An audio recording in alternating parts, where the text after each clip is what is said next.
Layla, he called again, his voice steady but urgent. From behind the oak tree, Layla heard him. Her small body trembled, but her heart filled with hope. She wanted to step out, to run straight into her father's arms, but fear still held her in place. The officer was close. She could see his figure moving slowly along the path, searching. His posture was different now, no longer calm but tense, as if he knew he was about to be discovered. Marcus stopped in the middle of the trail. His instincts told him he wasn't alone. The silence was too heavy, the air too still. He raised his voice, this time directing it into the shadows. "Whoever's out there, step forward. Now." For a moment there was no response.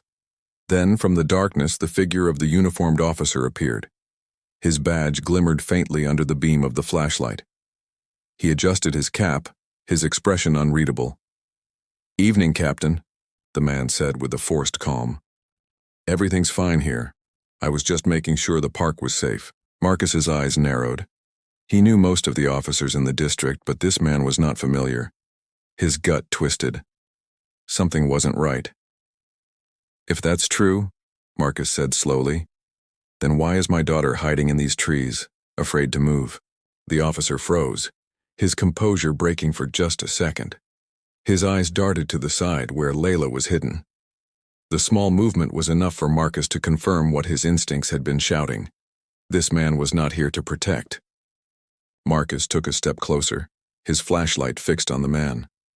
Daniel, standing slightly behind, reached for his own light and aimed it as well, surrounding the officer in beams of white. "You should know something," Marcus said, his voice low but powerful. "The girl you've been following is my daughter." The words hung in the air like a heavy bell toll. Layla felt her breath catch, tears welling in her eyes. Her father's voice carried strength, but it also carried warning. The officer's face shifted. For the first time, his confidence wavered. He hadn't expected this. He hadn't known the little girl he had followed was the child of a man who commanded respect across the entire force. Marcus didn't raise his tone, but every word struck hard. "Whatever you thought would happen tonight ends here." The park grew even quieter, the air pressing in around them. Layla finally stepped out from behind the oak tree, her small figure illuminated by the flashlight. She ran into her father's open arms, clutching him tightly. Marcus held her close, never taking his eyes off the man in uniform. The confrontation had begun, but the night was not finished. The shadows still held secrets, and Marcus knew this was only the beginning of uncovering the truth. Marcus stood tall, holding Layla close, his flashlight still locked on the stranger in uniform. The man shifted uncomfortably, as if the weight of Marcus's stare was harder to carry than the darkness around them. Daniels took a cautious step forward, his hand resting near his belt, ready for whatever might come next. The officer finally spoke, his voice quieter now. "Captain, you don't understand. I wasn't going to hurt her, I just—" He paused, searching for words that didn't come easily. "I needed her to listen." Marcus's jaw tightened. "You were following my daughter in an empty park at night. You knew she was afraid. So tell me, why?" The man lowered his gaze. The crisp confidence he had worn like armor began to crumble. "Because she reminded me of someone I lost a long time ago." Layla, still holding her father's arm, looked up in confusion. Her young mind struggled to make sense of what she was hearing. The officer's voice trembled as he continued. "My little sister vanished years ago," he said. "One night she went out and she never came back. No one ever found her. Since then, every time I see a child alone, I feel, I don't know, compelled to follow, to watch, to make sure they don't disappear like she did. But I know how it looks, I know how it feels to them." Marcus studied the man carefully. His instincts screamed caution, but another part of him, the father, not the captain, recognized the sorrow in his voice. It wasn't the tone of someone plotting harm. It was the broken sound of someone haunted by grief. "Why didn't you say this from the start?" Marcus asked firmly. The officer sighed, his shoulders sagging. "Because no one believes me anymore. They all say I should let go, that the past is gone. But when I saw your daughter alone tonight, I thought, maybe I could protect her, in the way I couldn't protect my sister. It was a quiet evening in Willow Creek, a small town where nothing unusual ever seemed to happen. The sun had dipped low, painting the sky with soft shades of pink and orange, while the last rays of light touched the edges of the park. Families were heading home, children's laughter fading into the distance, and the swings creaked gently in the cool breeze. But one girl, about 12 years old, lingered near the fountain. Her name was Layla. Layla loved the park more than anything. To her, it was not just a place with benches and trees, it was a world of imagination.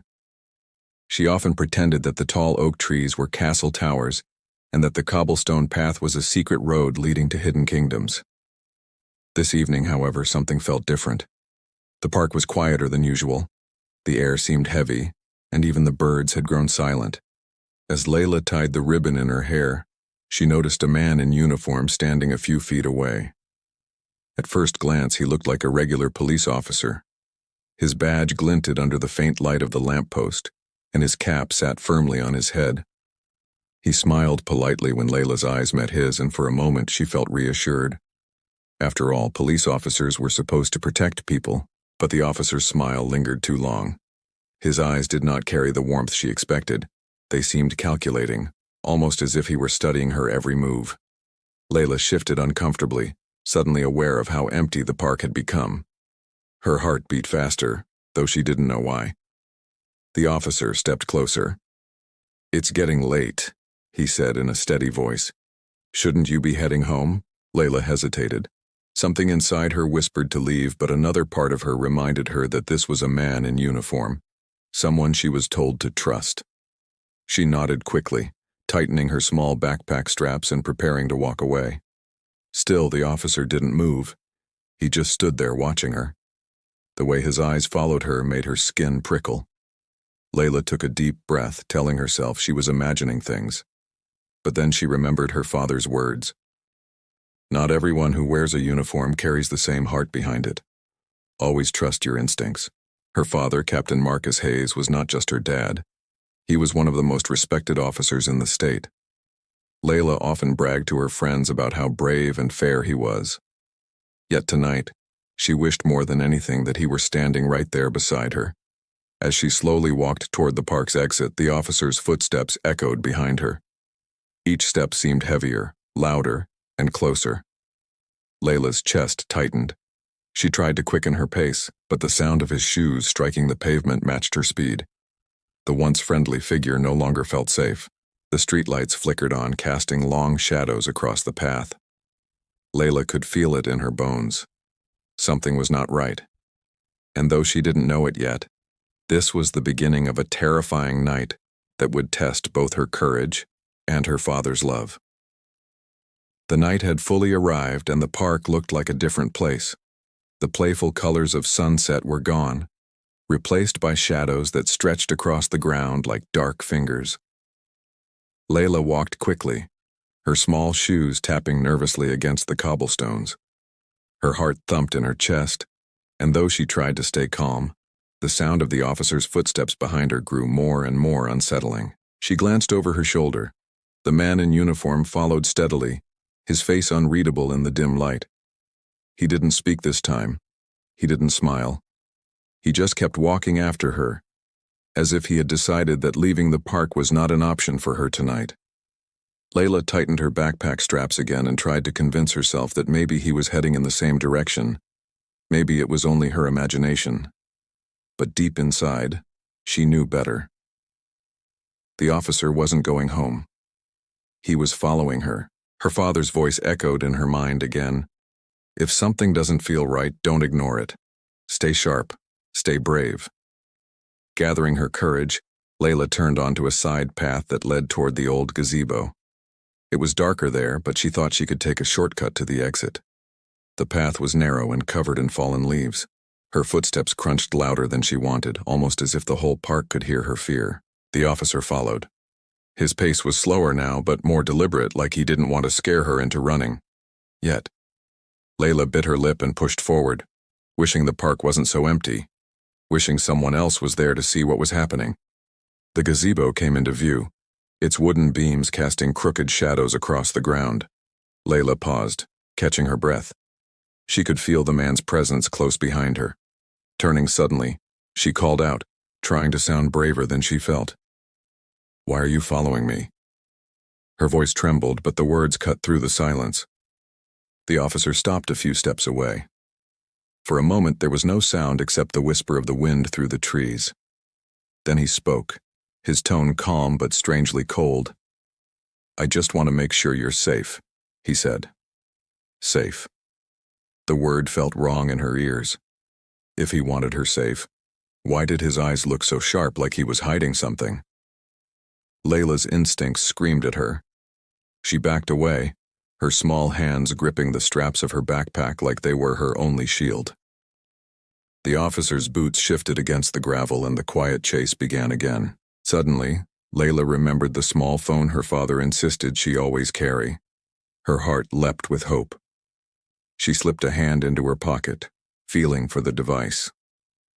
The officer's gaze flicked to her hand, and she knew he noticed. The tension grew heavy. The night seemed to hold its breath. In that moment, Layla realized she couldn't stay silent anymore. She had to act, before the shadows of the park swallowed her whole. Captain Marcus Hayes sat at his desk in the police station, his eyes scanning reports that no longer held his attention. The room was quiet except for the ticking of the wall clock. Usually he was calm during late shifts, but tonight something felt different. There was a strange weight in his chest, as if his heart was warning him about something he could not yet see. He leaned back in his chair, rubbing his temples. His phone lay on the desk beside him. Every few minutes he picked it up and checked for messages from Layla. She was always good at telling him when she reached home after spending time in the park. But tonight there was nothing. No message, no call, just silence. Marcus frowned. He tried to convince himself that maybe she was still playing. Maybe she had lost track of time. Yet the feeling in his gut told him otherwise. He was not only a father, he was a police captain who had solved countless mysteries. And if there was one thing he had learned over the years, it was this: instincts are rarely wrong. He dialed Layla's number, pressing the phone close to his ear. It rang, once, twice, 3 times. No answer. His heartbeat quickened. He stood from his chair, suddenly restless. His partner, Officer Daniels, noticed his unease. "Something wrong, Captain?" Daniels asked. Marcus hesitated before answering. Layla should have been home by now. She's not picking up her phone. Daniels tried to offer a calm smile. "She's a smart kid. Maybe her battery died. I'm sure she's fine." Marcus nodded, but the worry in his eyes didn't fade. He knew Layla. She was responsible, careful, and she never ignored his calls. This silence was not normal. Meanwhile, in the park, Layla's small hands gripped her phone tightly. She wanted to call her father, but the officer's watchful eyes made her hesitate. If she made a wrong move, she feared he might take it away. Still, the thought of her father gave her strength. He always told her that courage wasn't about not being afraid. It was about acting even when you were afraid. She slipped her finger across the phone screen and quickly typed a short message. "Dad, help me. At the park."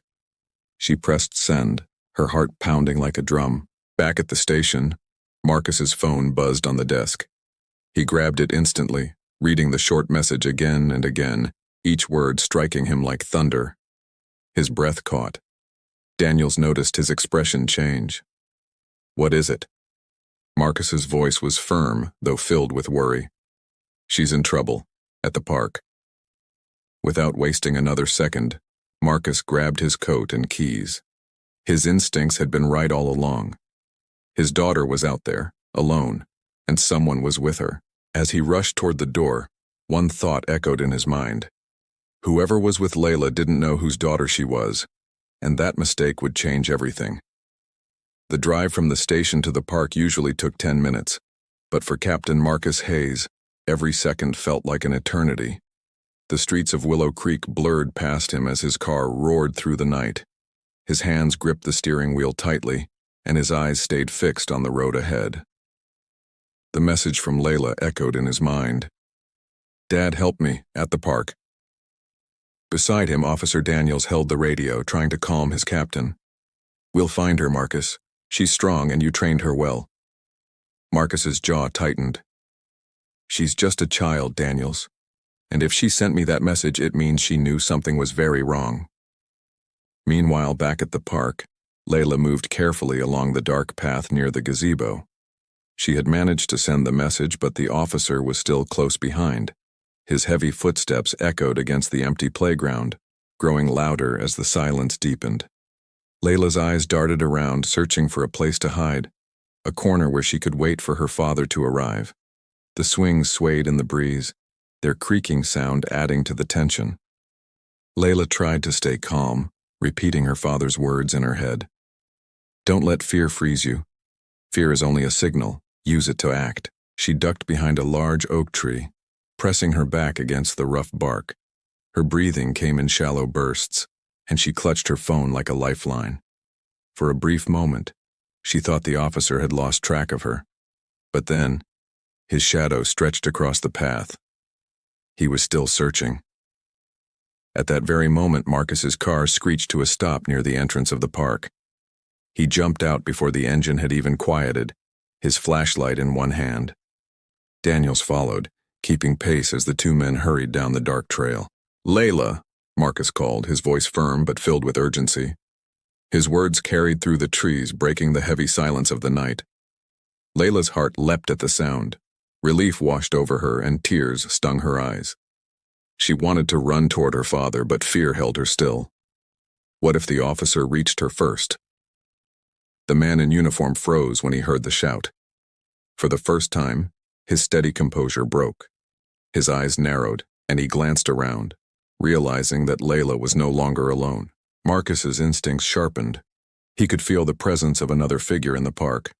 His flashlight beam swept across the path, catching glimpses of footprints in the dirt and shadows moving between the trees. Stay sharp, Marcus muttered to Daniels. The park, once a place of laughter and games, had now become a stage of suspense. Each step Marcus took seemed to bring him closer to both his daughter and the unknown figure who had been following her. Layla pressed her hands together, silently praying that her father would reach her before the shadows did. The night was far from over, but Marcus was ready. Nothing in the world could stop him from finding his little girl. Marcus's flashlight beam cut through the darkness as he pushed deeper into the park. The old paths and benches looked haunting under the pale light, but his focus stayed sharp. Somewhere in the shadows, Layla was waiting for him, and someone else was waiting too.